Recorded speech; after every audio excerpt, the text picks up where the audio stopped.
He is an author and professor at Columbia University, and his new book is called Brokers of Deceit: How the U.S. Has Undermined Peace in the Middle East. Joining RT now for an exclusive one-on-one interview is Dr. Rashid Khalidi. Thank you very much for taking the time to speak with me today. Pleasure. Now, you argue that over 30-plus years, the U.S. has used language to undermine the peace process, and you say even the phrase peace process, when spoken by U.S. administrations, has been extremely disingenuous. Why so? Well, the term peace process itself is an example of what I'm talking about, Orwellian language, and saying things that are fundamentally not true. The United States brokered a peace treaty between Egypt and Israel. It took a number of years, but they got a result. President Carter started working on Palestinian autonomy, so-called, another word that's used, in my view, in a disingenuous way, in 1978, 35 years ago. So the United States has been engaged in a process, there's no question, for 3.5 decades. It hasn't produced peace. And I argue in this book that, in fact, if you look structurally at what they were trying to attempt, they couldn't have achieved peace. What they were trying to do, in essence, was to do something that was under a ceiling of what Israel would allow. And that did not amount to anything that the Palestinians could ever accept. It didn't really amount to real statehood or real self-determination. So it was a process which was described as a peace process, but it really wasn't. It couldn't have led to a resolution of this conflict. What does the U.S. gain from undermining peace in the Middle East? Many would argue that it's in the U.S.'s interest to create peace in the Middle East, or a two-state solution. Well, in the past, it's clear that achieving peace between major countries like Egypt and Israel, for example, was in the U.S. interest. It was in the U.S. interest because a clash between Egypt and Israel had the potential, back in the days of the Cold War, of a superpower conflict, in 1973, for example. Fortunately, on the Palestine issue, there is no weight of opinion, no body of powerful interests that say, you have got to resolve this, because it will be harmful in this and that way to the United States if you don't. There was briefly during the occupation of Iraq, when you had a number of leading strategic figures, the then Secretary of Defense, Secretary Gates, the then Chairman of the Joint Chiefs of Staff, Admiral Mullen, and General Petraeus when he was commander in Iraq, all of whom said America's bias on this issue, America's failure to resolve this harms it in the Arab world. But you don't hear that forcefully argued in Washington. What you do hear forcefully argued is people who say, no, no, no, you mustn't push beyond certain Israeli red lines. And these people have tended to prevail in the past. So you're essentially saying that the U.S. right now is acting as so-called lawyers for Israel? They're right. Not as mediators or brokers between Israel and Palestine. In the book, I talk about numerous cases where this is exactly what happened. And I end up using the term that was, in fact, I didn't even coin the term Israel's lawyer. It was an American diplomat who's been engaged for decades in this, Aaron David Miller, and he himself was quoting Secretary of State Kissinger. So I think it's an apt term. In fact, the United States has not been an honest broker. When I was an advisor to the Palestinian negotiators, from 91 to 93, we saw multiple instances of the United States supposedly mediating, but in fact being even less forthcoming than were the Israelis themselves. And so, clearly the United States has not been an honest broker or a fair mediator. In fact, it has tended to be even less willing to take certain daring moves than were the Israelis at certain points. Now, in the past, Palestinians have had a certain level of confidence in certain U.S. presidents. Right. But you argue that right now, the Palestinians carry deep disappointment in U.S. President Barack Obama. Why? Well, a number of U.S. presidents, including President Obama, at early stages in their presidency, have tried to push beyond the envelope of what is accepted in terms of what the Israelis will let you get away with, basically. What the lobby will accept, what Israeli prime ministers won't fight you over. So you say Obama has tried? I would argue that President Carter tried, President Reagan tried, President Bush Sr. tried, President Clinton tried, and President Obama tried.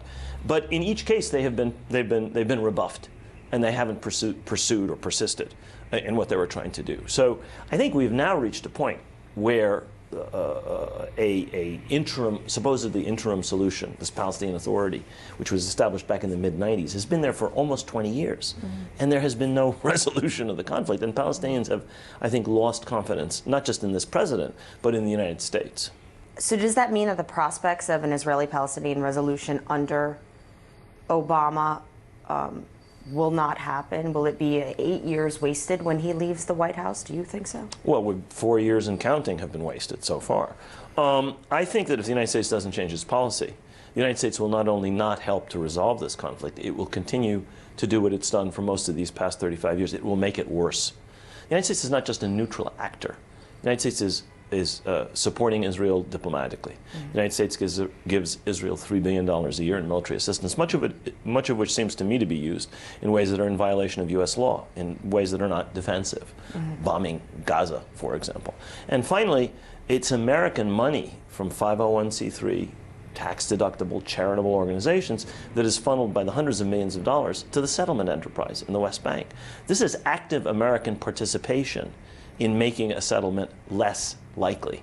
So the United States has not only not helped to resolve this, I would argue, it's made the situation worse. The U.S. also does give support and financial aid to Palestine as well. Correct, to the Palestinian Authority. To the Palestinian Authority. Most of which goes to security forces, which under the agreements that were signed back in the mid-90s, do much more to provide security for Israel and the illegal Israeli settlers than they do provide security for Palestinians in the occupied territories. They don't protect the Palestinians when Israelis carry out an incursion or knock down doors in the middle of the night.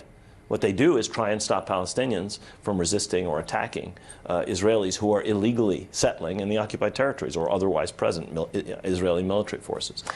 Why do you... So that's what U.S. aid does, in other words, going to the Palestinians, most of it. So you argue that U.S. administrations have used corrupt language to manipulate the Israeli-Palestinian track. But is that the hallmark for the U.S. foreign policy for that entire region, or is it just exclusive to the Israel-Palestine issue? Well, I mean, I think this kind of language is not exclusive to this conflict or to the United States. I can think of many instances. I was thinking that too when I was reading parts of your book. I can think of many, many instances. I think that the Arab-Israeli conflict, and especially the Palestinian-Israeli component of it, which is the core, is particularly susceptible to myth-making and to language which is really fundamentally false. I mean, Israel is a democratic and a Jewish state. Well, there are all kinds of rights that are denied to non-Jews. So how much can it be democratic? But we say it's a democratic state. Same could be argued with other countries. I understand that, well. but those critiques, I think, if you say X country or Y country is democratic, supposedly we should examine that. And in this case, it tends to be passed over. Similarly, people talk about security, Israeli security. Well, Israeli security is a term that's very, very broad in the way it's used.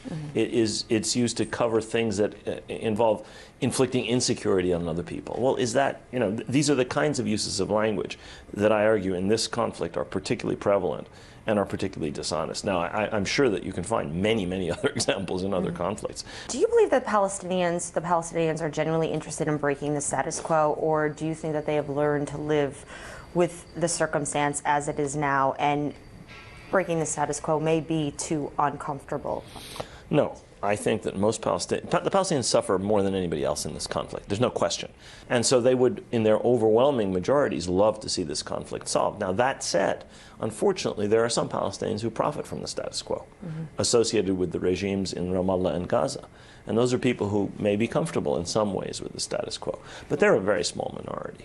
So I would say that you just need to go there to the occupied territories and see how much people are suffering and how angry they are at the status quo. Last year, Palestine received an elevated status at the United Nations. Right. Do you believe that has helped the Palestinian Authority in any way in this ongoing negotiations for a peace deal? Unfortunately, it hasn't. I think it might have. But the way in which it's been employed has unfortunately not in any way maximized the opportunities that were opened to the Palestinians. I mean, the Palestinians could have pushed aggressively in a variety of UN forums like the International Criminal Court or UNESCO or elsewhere to try and stop violations that in this negotiating process have been ignored for decades. These things should be brought to somebody that can do something about them. And this elevation of the status of Palestine should have made that possible. It has not, because the Palestinian Authority hasn't done it. They haven't done it. Precisely. But why haven't they done it? Well, for reasons that must have to do with their own internal calculations. They are dependent to some extent on American support, and therefore they don't want to alienate the Americans. They're dependent to some extent on Israeli, I don't know what you want to call it, the Israelis not stepping all over them. And so they're afraid to antagonize the Israelis. Or they are presumably willing to go along with this charade that's been going on for decades now of a so-called peace process. In my view, those are mistakes.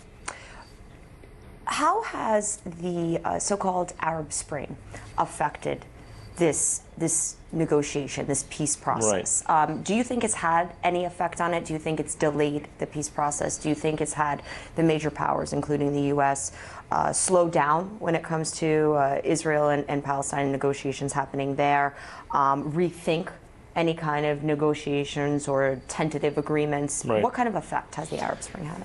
I think it hasn't had that much of an effect, No? though I think that the situation of the Arab world and the unwillingness of the mostly undemocratic governments throughout the Arab world has measurably increased let me put it differently, has made this problem harder to resolve. Because the Arab governments have really not put their money where their mouth is. They have not really forcefully acted in terms of the Palestine question the way that they say that they're in terms of their interests. Many thought Egypt would. Look at the situation internally in Egypt. I mean, given those kind of complications, you can sort of understand why the Egyptians can't pay much attention to this. And what I would say is this: if the Arab countries were as seriously interested as they claim to be, you would have heard a lot more about the Arab Peace Initiative in the many, many, many years since it was announced. When Saudi Arabia or when Kuwait or when a major Arab country that has significant financial resources wants to make a point about something, it has the means to do that. They haven't. I would argue, though, that the Arab Spring has the potential to change things. Democratic regimes, when and if they can be established, will have to answer to their own people. And Arab public opinion feels very strongly about this issue. You are not the first to present these arguments that you're now presenting in your book, and you probably will not be the last. Unfortunately. What do you hope that readers get from your book? Well, I would hope American readers would get an understanding of the fact that they're being lied to by the politicians, and to some extent by the mainstream American media. There is not a peace process, and the United States is not a force for good in this conflict. It has made the situation considerably worse over the past 3.5 decades. When we went to Madrid in October 1991, there were 200,000 Israeli settlers in the occupied West Bank and occupied Arab East Jerusalem. There are almost 600,000 now. That's a result of developments that were allowed to take place while supposedly a peace process was underway. I would argue that those developments have made a two-state solution impossible. Somebody has to be held accountable for this, and a different approach, I think, has to be found. We have yet another administration trying to follow the same approach, basically, that President Carter negotiated back in '78 at Camp David. Autonomy and piecemeal, step-by-step, confidence building, all this should be thrown out the window.